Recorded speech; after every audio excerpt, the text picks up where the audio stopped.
Hi. ಜ್ಞಾನಸ್ಫೂರ್ತಿಯಲ್ಲಿ ಪಾಠ ಮಾತ್ರ ಅಲ್ಲ, ಕುಕ್ಕಿಂಗನ್ನು ಹೇಳ್ಕೊಡ್ತೀನಿ. ಈಗಿನ ಕಾಲದಲ್ಲಿ ಎಲ್ಲರೂ ಕುಕ್ಕಿಂಗ್ನ ಕಲೀಲೇಬೇಕು. They should not depend on others. ಅದಕ್ಕೋಸ್ಕರನೇ ಇವತ್ತು ನನ್ನ ಸ್ಟೂಡೆಂಟ್ಸ್ಗೆ ವೆಜಿಟೇಬಲ್ ಕರಿ ಹೇಗೆ ಪ್ರಿಪೇರ್ ಮಾಡೋದು ಅನ್ನೋದನ್ನು ಹೇಳ್ಕೊಡ್ತಾ ಇದ್ದೀನಿ. ಜೊತೆಗೆ ವೆಜಿಟೇಬಲ್ ತುಂಬಾ ಮುಖ್ಯ. ಆಹಾರದಲ್ಲಿ ವೆಜಿಟೇಬಲ್ಸ್ ಇದ್ದರೆ it will keep us very healthy ಅನ್ನೋದನ್ನು ಅವ್ರಿಗೆ ಮನವರಿಕೆ ಮಾಡಿಕೊಡ್ತಾ ಇದ್ದೀನಿ. ಬನ್ನಿ ಹೇಗೆ ಕುಕ್ ಮಾಡೋದು ಅಂತ ನೋಡೋಣ. ಹಾಯ್, ಬನ್ನಿ ಸ್ಟಾರ್ಟ್ ಮಾಡಲಾ? ವೆಜಿಟೇಬಲ್ ಕರಿಗೆ ಬೇಕಾಗೋ ಸಾಮಗ್ರಿಗಳು: ಗುಂಡು ಬದನೆಕಾಯಿ ಈ ಥರ ನೀಟಾಗಿ ಕಟ್ ಮಾಡ್ಕೊಳ್ಳಿ. ಹೀಗೆ ಇರಲಿ, ತುಂಬ ಚೆನ್ನಾಗಿ ಕಾಣುತ್ತೆ. ಆಮೇಲೆ ಒಂದು ಬಟ್ಲು ಬಟಾಣಿ, ಒಂದು ಬಟ್ಲು ಬೀನ್ಸ್, ಇದು ಬಾಳೆಕಾಯಿ, ಮೊಟ್ಟೆ ಆಪ್ಷನಲ್, ಬೇಕಾದರೆ ಮಾತ್ರ ಇದನ್ನು ಸೇರಿಸ್ಕೊಳ್ಬೋದು. ಎಣ್ಣೆ, ಒಗ್ಗರಣೆಗೆ ಬೇಕಾಗಿರೋ ಈರುಳ್ಳಿ, 1.5 ಈರುಳ್ಳಿನ ಕಟ್ ಮಾಡ್ಕೊಂಡಿದ್ದೀನಿ. ಜೊತೆಗೆ 4 ಹಸಿಮೆಣಸಿನಕಾಯಿ. ಇದರಲ್ಲಿ ಶುಂಠಿ, ಬೆಳ್ಳುಳ್ಳಿ ಮತ್ತು ಇನ್ನೂ ಅರ್ಧ ಈರುಳ್ಳಿನ ಹಾಕಿ ಅರ್ದಿದ್ದೀನಿ.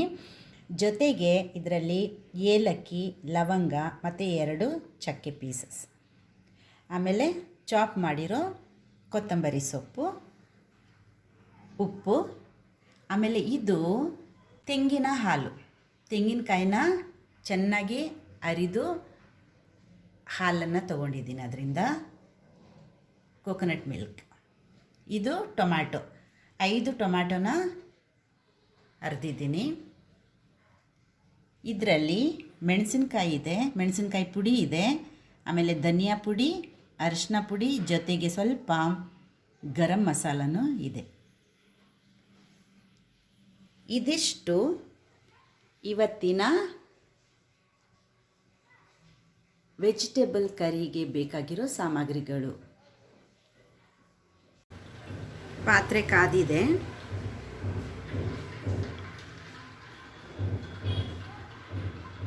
ಎಣ್ಣೆ ಹಾಕ್ಕೊಳ್ಳೋಣ.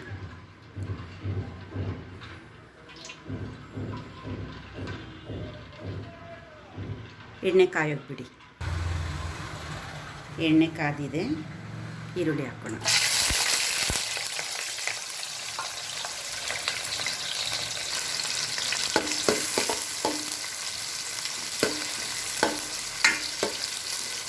ಚೆನ್ನಾಗಿ ಚಾಪ್ ಮಾಡಿರೋ ಈರುಳ್ಳಿ, ಜೊತೆಗೆ 4 ಹಸಿಮೆಣಸಿನ್ಕಾಯಿ ಬ್ರೌನ್ ಆಗಿದೆ. ಈಗ ಶುಂಠಿ, ಬೆಳ್ಳುಳ್ಳಿ ಹೇಳಿದ ಮಸಾಲೆನ ಹಾಕ್ಕೊಳ್ಳೋಣ. ಇದನ್ನು ಚೆನ್ನಾಗಿ ಫ್ರೈ ಮಾಡಿ. ಶುಂಠಿ ಬೆಳ್ಳುಳ್ಳಿ ಪೇಸ್ಟ್ ಜೊತೆಗೆ ಏಲಕ್ಕಿ, ಲವಂಗ, ಚಕ್ಕೆನೂ ಹಾಕಿದ್ದೀನಿ. ಒಂದು ಅರ್ಧ ಈರುಳ್ಳಿ ಅದನ್ನು ಸೇರಿಸಿ ಗ್ರೈಂಡ್ ಮಾಡಿರೋದು ಚೆನ್ನಾಗಿ ಫ್ರೈ ಆಗಿದೆ. ಈಗ ಇದಕ್ಕೆ ಚಾಪ್ ಮಾಡಿರೋ ಕೊತ್ತಂಬರಿ ಸೊಪ್ಪು ಹಾಕೋಣ.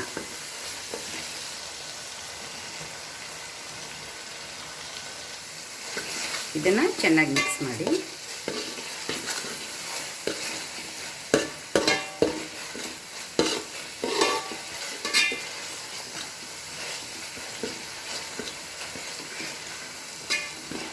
ಇದ್ರ ಜೊತೆಗೆ ಬೇಕಾದರೆ ನೀವು ಸ್ವಲ್ಪ ಸಬ್ಸಿಗೆ ಸೊಪ್ಪು ಇದೆಯಲ್ಲ, ಅದನ್ನು ಹಾಕೋಬೋದು, ಚೆನ್ನಾಗಿರುತ್ತೆ. ಇದನ್ನು ಸ್ವಲ್ಪ ಚೆನ್ನಾಗಿ ಫ್ರೈ ಮಾಡಿ. ಫ್ರೈ ಆಯ್ತು. ಈಗ ಇದಕ್ಕೆ ನಾವು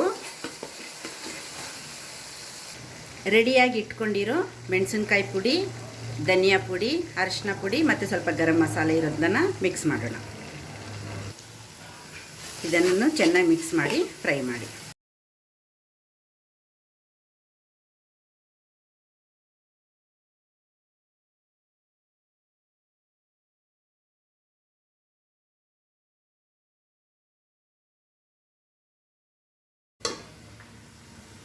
ಗ್ರೈಂಡ್ ಮಾಡಿರೋ ಟೊಮ್ಯಾಟೊ ಇದನ್ನು ಹಾಕಿಬಿಟ್ಟು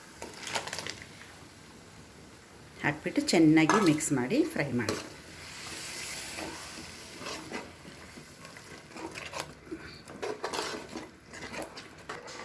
ಇದು ಚೆನ್ನಾಗಿ ಬಾಯ್ಲ್ ಆಗಲಿ. ಚೆನ್ನಾಗಿ ಬಾಯ್ಲ್ ಆದಮೇಲೆ ತರಕಾರಿಗಳನ್ನ ಹಾಕಿಬಿಟ್ಟು ಬೇಯಿಸಬೇಕು. ಉಪ್ಪು ಹಾಕೋದನ್ನು ಮರಿಬೇಡಿ.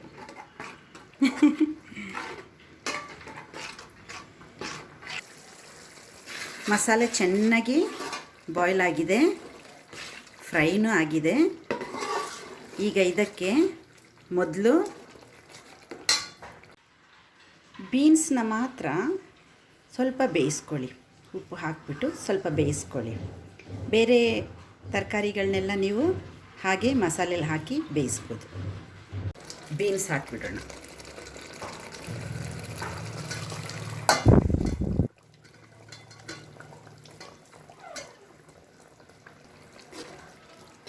ಮಿಕ್ಸ್ ಮಾಡಿ. ಬೀನ್ಸ್ ಮೊದಲು ಯಾಕೆ ಸ್ವಲ್ಪ ಬೇಯಿಸ್ಕೋಬೇಕು ಅಂದರೆ ಆಮೇಲೆ ಅದು ಒಂದು ಸ್ವಲ್ಪ ಸಪ್ಪೆ ಸಪ್ಪೆ ಆಗಿರುತ್ತೆ, ತಿನ್ನಬೇಕಾದ್ರೆ ಅಷ್ಟು ರುಚಿ ಇರಲ್ಲ. ಅದಕ್ಕೋಸ್ಕರ ಸ್ವಲ್ಪ ಅರ್ಧ ಬೇಯಿಸ್ಕೊಂಡ್ರೂ ಸಾಕು. ಅದು ಈಗ ಮಸಾಲೆಯಲ್ಲಿ ಪೂರ್ತಿ ಬೇಯುತ್ತೆ. ಈಗ ಇದ್ರ ಜೊತೆಗೆ ಬೇರೆ ತರಕಾರಿನ ಹಾಕ್ಕೊಳ್ಳೋಣ. ಬಾಳೆಕಾಯಿ 1 ಬಟ್ಲು ಮಿಕ್ಸ್ ಮಾಡಿ. ಬಟಾಣಿ 1 ಬಟ್ಲು ರೆಡಿಯಾಗಿತ್ತಲ್ಲ, ಚೆನ್ನಾಗಿ ಮಿಕ್ಸ್ ಮಾಡಿ. ಇದೊಂದು 2 ನಿಮಿಷ ಉಪ್ಪಲ್ಲಿ ಬೇಯಲಿ. ಉಪ್ಪು ಹಾಕೋಣ. ಉಪ್ಪು ಹಾಕಿ ಚೆನ್ನಾಗಿ ಮಿಕ್ಸ್ ಮಾಡಿ. ಇದು ಹೀಗೆ ಬೇಯ್ತಾ ಇರಲಿ. ಮಸಾಲೆಯಲ್ಲೇ ಬೇಯಬೇಕಿದು.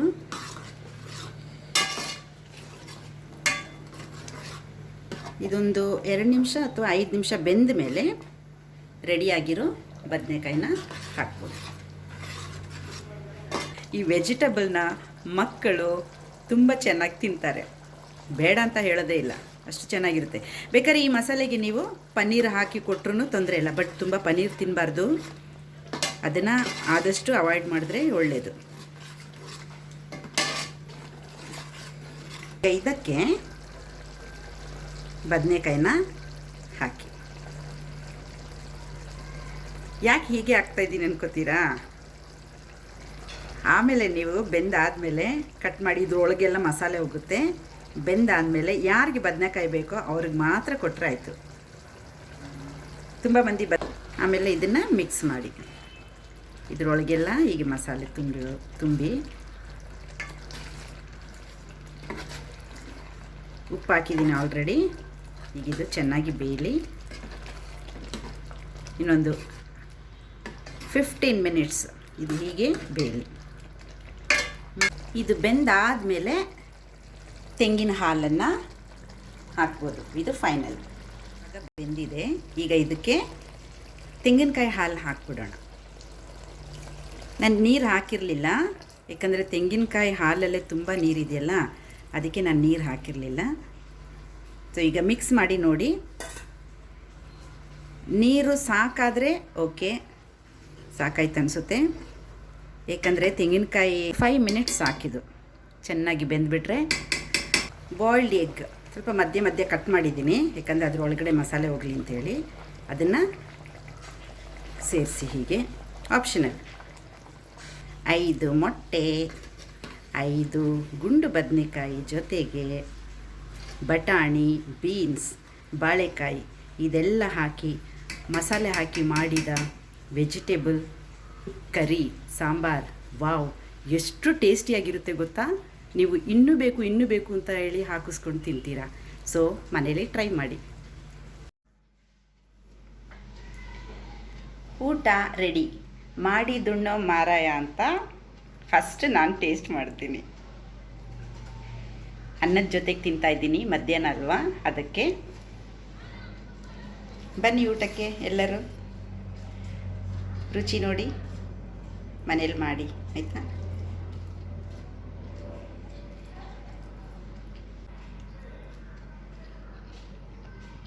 ನೋಡಿ ಬದನೆಕಾಯಿ ಹಾಗೇ ಇದೆ.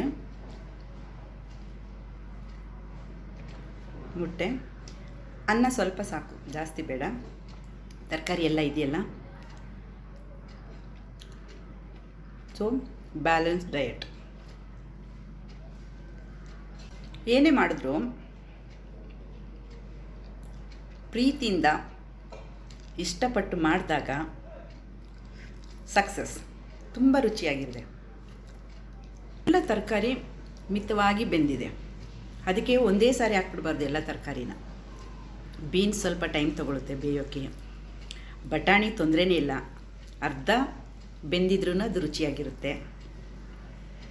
ಬದನೆಕಾಯಿ ಸರಿಯಾಗಿ ಬೆಂದಿರಬೇಕು.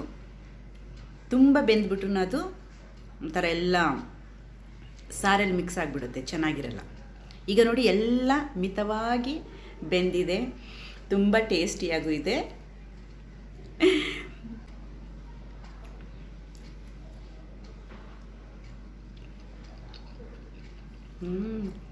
ಮೊಟ್ಟೆ ಏನು ಟೇಸ್ಟಾಗಿದೆ ಗೊತ್ತಾ, ಮಸಾಲೆಯಲ್ಲಿ ಬೆಂದಿದೆಯಲ್ಲ ಅದಕ್ಕೆ. ಬಾಳೆಕಾಯಿನೂ ತುಂಬ ರುಚಿಯಾಗಿದೆ.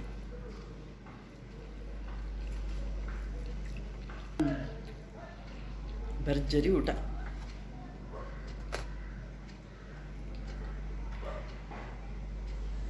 Thank you all so much for watching.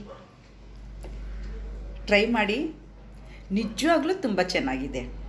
ಓಕೆನಾ? ಈ ಸಾರಿಗೆ ಮುದ್ದೆ ಸೂಪರ್. ಅನ್ನ ಅಂತೂ ಈಗ ನಾನು ತಿಂತಾಯಿದ್ದೀನಿ, ತುಂಬಾ ಚೆನ್ನಾಗಿದೆ, ಟೇಸ್ಟಿಯಾಗಿದೆ. ಚಪಾತಿ, ನೈಟ್ ಈಗ ಚಪಾತಿ ಸೂಪರಾಗಿರುತ್ತೆ. ಇಡ್ಲಿಗೂ ಚೆನ್ನಾಗಿರುತ್ತೆ. ಚಪಾತಿ, ಪೂರಿ ಎಲ್ಲದಕ್ಕೂ, ಆಲ್ಮೋಸ್ಟ್ ಎಲ್ಲದಕ್ಕೂ ಈ ಕರಿ ತುಂಬಾ ಟೇಸ್ಟಿಯಾಗಿರುತ್ತೆ. ಸೈಡ್ ಡಿಶ್ ಯಾವುದು ಬೇಕಾಗಿಲ್ಲ, ಎಲ್ಲ ಇದರಲ್ಲೇ ತುಂಬಿಕೊಂಡಿದೆ. It's a balanced diet. So all of you try at home. Thank you for watching. Bye.